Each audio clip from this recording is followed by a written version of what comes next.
From the OU Broadcast Center in Los Angeles, California, this is Brief News Brief, a brief look at today's trending news topics.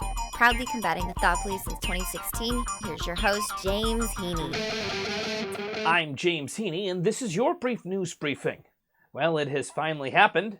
It's being reported today that the coronavirus outbreak in the United States is inevitable. It's not a matter of if, it is just a matter of when. This marks a significant change in tone as global travel disruptions continue to worsen. Iran has reported at least 15 deaths. South Korea has neared 1,000 cases. Hong Kong is shutting down schools until the end of April, to which kids are replying with, "Sick, brah!" Actually, they might not be saying that. It's pretty serious. In fact, that's a little insensitive. The virus is bringing humanity to a standstill, and it's the most defining news of the new decade. China announced new cases of the coronavirus, raising concerns about how long it could take for normal life to return. Travel disruptions continue to spread. The United Arab Emirates, one of the world's most critical aviation hubs, says that it's going to suspend all travel to and from Iran, where the death toll has reached 15. The coronavirus has now officially also hit capitalism this week, with wild stock market losses and fears of a coronavirus recession on the horizon. This was followed by the news that I mentioned earlier, that it is not a matter of if the coronavirus will become a threat in the U.S., but rather when this will happen, and how many people in this country will have severe illnesses.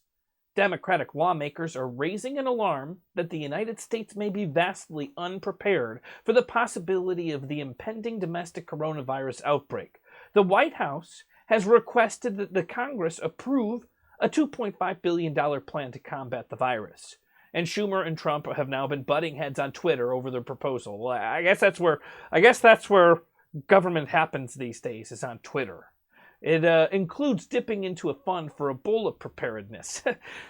My worry is that maybe the Ebola preparedness fund is for in case Ebola comes. I don't know. I'm not The Supreme Court? Politicized? You don't say. I mean, I suppose you could say that about 4 years ago, when Supreme Court Justice Scalia unexpectedly died and the Republican majority decided to withhold Obama's constitutional right to select a Supreme Court judge, maybe that was it being politicized. Rather, they decided to leave it open as a factor that voters would use to decide the 2016 election. I guess I could see somebody saying the Supreme Court was being politicized. Although that's just a massive infected blemish that's behind us now, right? Well, today, President Trump went after the Supreme Court Justice Sonia Sotomayor and Ruth Bader Ginsburg. Sotomayor issued a dissent critical of the Trump administration's legal strategy and the court's majority for enabling it. Of course, then Trump called on Sotomayor and Ginsburg to recuse themselves in all Trump-related matters. It seems like the right thing to ask them to do, right? Isn't that convenient? Trump's comments targeting Sotomayor and Ginsburg come as he has faced criticism for targeting sitting judges and injecting politics into the judiciary. Wow, there's something about that word that makes me filled with, pride? I think that's the word. Judiciary. Try saying it, right? Judiciary. Sotomayor's chief complaint was that the Supreme Court has been too quick to grant emergency relief to the federal government in numerous cases, even though the government presents almost no convincing evidence of an actual emergency. Sotomayor wrote, "It is hard to say what is more troubling, that the government would seek this extraordinary relief seemingly as a matter of course, or that the court would grant it." Historically, the government has leapfrogged over the lower courts to appeal to the Supreme Court relatively rarely. It's rare occasions that they want to block adverse effects from rulings before they're fully litigated. The Trump administration, however, has done so with considerable success and increased regularity, particularly in the immigration-related cases. Trump's Solicitor General sought emergency stays in 20 cases in just the first 2.5 years of Trump's term.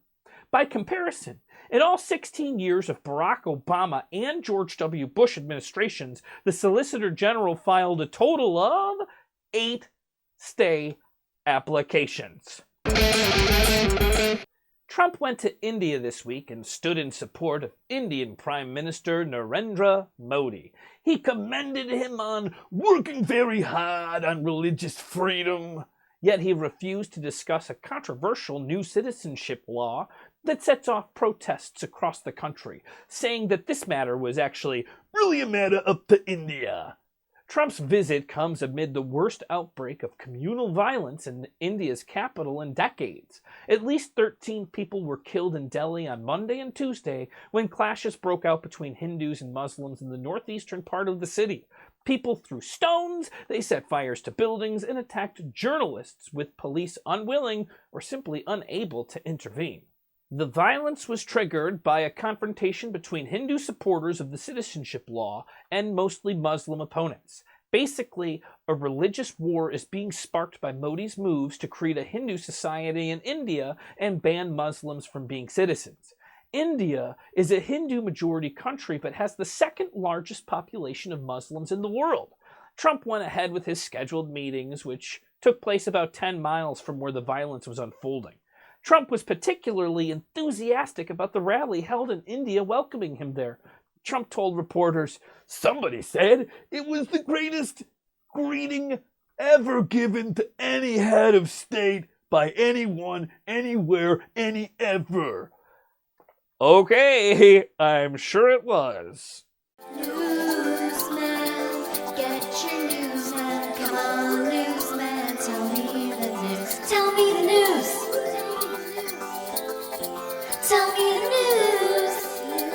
Newsman, get your news man. Come on, newsman, tell me the news. Newsman, get your news man. Come on, newsman, tell me the news. Tell me the news. Tell me the news.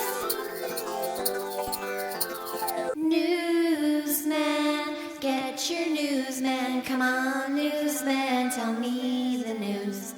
News.